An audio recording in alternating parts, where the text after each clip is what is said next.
In our 4.3 warm-up, we want to review a couple different topics. First, we want to go all the way back to Chapter 3, but for most of you that was all the way back, okay, and perform indicated operations with complex numbers. Okay, remember, complex numbers are numbers that involve imaginary values, right? And that was our I. And that was the square root of -1, which meant automatically I squared must have equaled -1.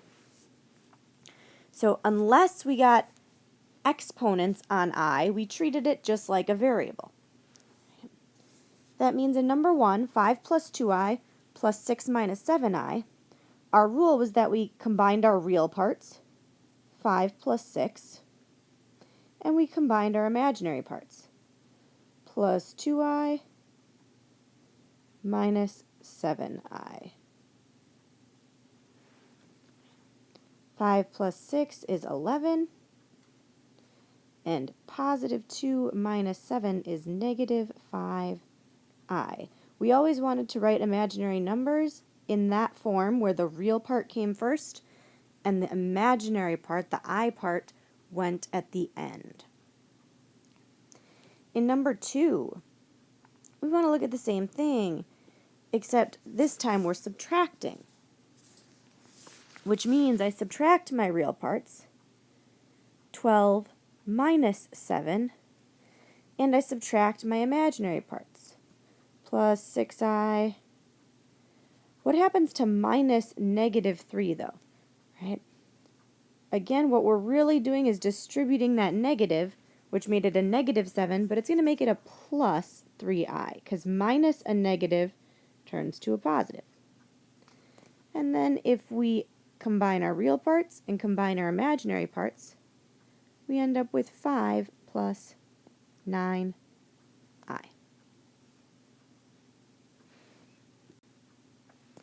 In number 3, this time we're multiplying. So 5i times -3i gives me -15i squared. And this is where imaginary numbers got interesting.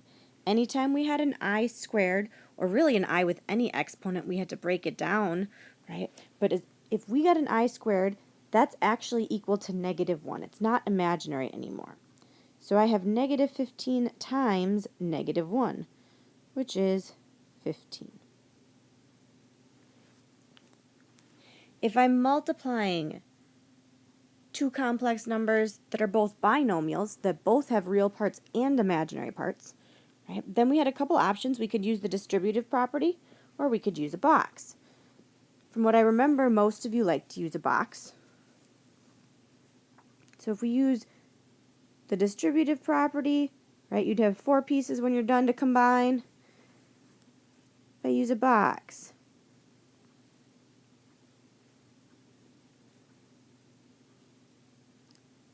two minus I times 4 plus 5i gives me 8 minus 4i, 10i, and -5i squared. But right away, that -5i squared really means -5 times -1, which is the same thing as +5. So when I go to combine my like terms for my final answer, right, I can actually combine the 8 and the 5 there. Right? So this part actually was just +5. 8 plus 5 is 13. And my imaginary parts, 10i minus 4i, is 6i. So a little review of those imaginary numbers. And now we want to move on to review 4.2, which was our polynomial operations. Adding polynomials meant we wanted to combine our like terms. We could do that vertically or horizontally, right? You can do it just by looking at it, right? The big thing would be to pick out the highest exponent first, right? I like to do it just by looking and saying, I'm going to start with the x squareds. There's a 3x squared, and a minus 7x squared. And then the next thing, if I was going in order, would be x to the first. So negative 4x and a positive 2x. And finally, 8 and minus 5. Again, if you can do this without actually rewriting it like that, that's perfectly okay, as long as you are consistently getting the correct answer. Right? So in this case, we get negative 4x squared minus 2x plus 3.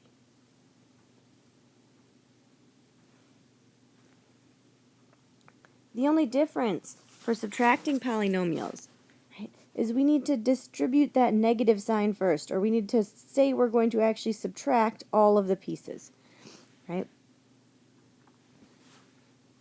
So if I rewrite it, subtracting all of those pieces becomes negative 9y to the 4th,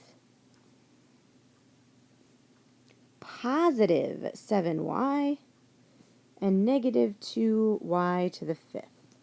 Right, so distribute that negative sign and rewrite it, and then I can add. Right, now I just combine like terms. Okay, so I look through, the highest exponent I have out of any of those terms was a y to the 5th. So I'm going to start with that as my lead term. Negative 2y to the 5th. And then do I have any y to the 4ths? Yes, I have 8y to the 4th minus 9y to the 4th. 8 minus 9 is negative 1, or just negative y to the 4th. And then do I have any y cubes? I don't. How about y squareds? Right, I have 6y squared, but that's the only y squared. And then the last term, it looks like, is y to the 1st. Negative 5 plus 7 is plus 2y. So again, adding and subtracting, really the same thing. Subtracting, I just have to distribute that negative sign to make it adding. What if I'm adding and subtracting 3 things in number 7? So the main thing I have to be careful of in number 7 is that I make sure to subtract the right part. So the subtraction sign is in front of 4 minus 2x. Right? So I'm going to distribute that subtraction sign just to the 4 minus 2x so that it becomes negative 4 plus 2x. Then I can put all my pieces together. It looks like x squareds are my highest power, and I'm going to write them all out linearly this time, or actually maybe vertically would be nice. 3x squareds, and then 5x squareds, plus 5x, and then I have a plus 2x. I have a plus 2, a minus 4, and a plus 7. If I add all those up, that gives me 8x squared. Oop.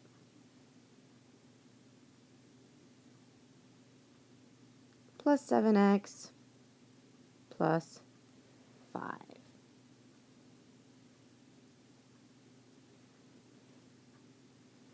And in number 8, this time I'm distributing. Right, 3a cubed times 2a squared. 3 times 2 gets me 6. And when I multiply a cubed times a squared, my rule for multiplying bases is that I add those exponents. So that gives me a to the 5th power. 3 times negative 5 is negative 15. And a cubed and another a would be a to the 4th. And then 3 times 8 is 24. And there's still a cubed there.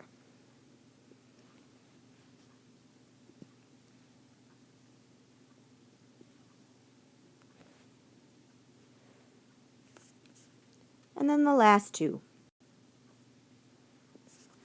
Number 9, I could use the FOIL method or the distributive property. As long as I multiply 2x by both pieces and negative 5 by both pieces in that second polynomial. Or I could use a box. I'm going to use a box just because when we're working on dividing today, we're going to look at using that box backwards.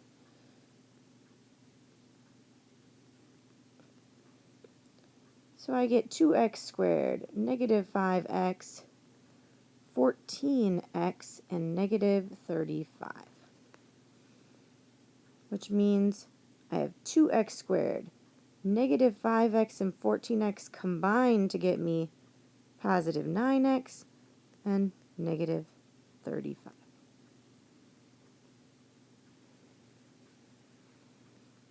And then the last problem. This time I need a 2 by 3 box.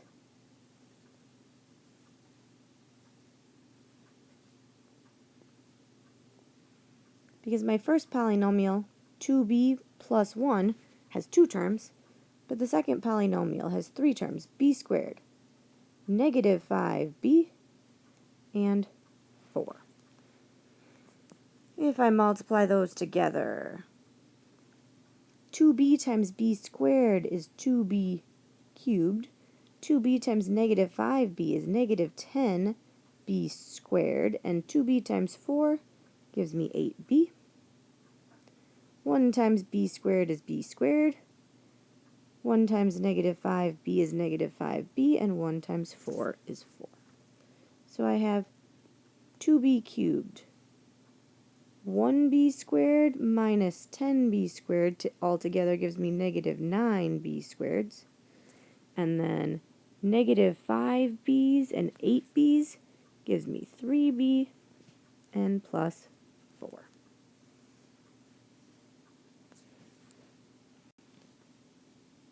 So we just looked at adding, subtracting, and multiplying polynomials. The last thing we need to look at, our goal in 4.3, is dividing polynomials.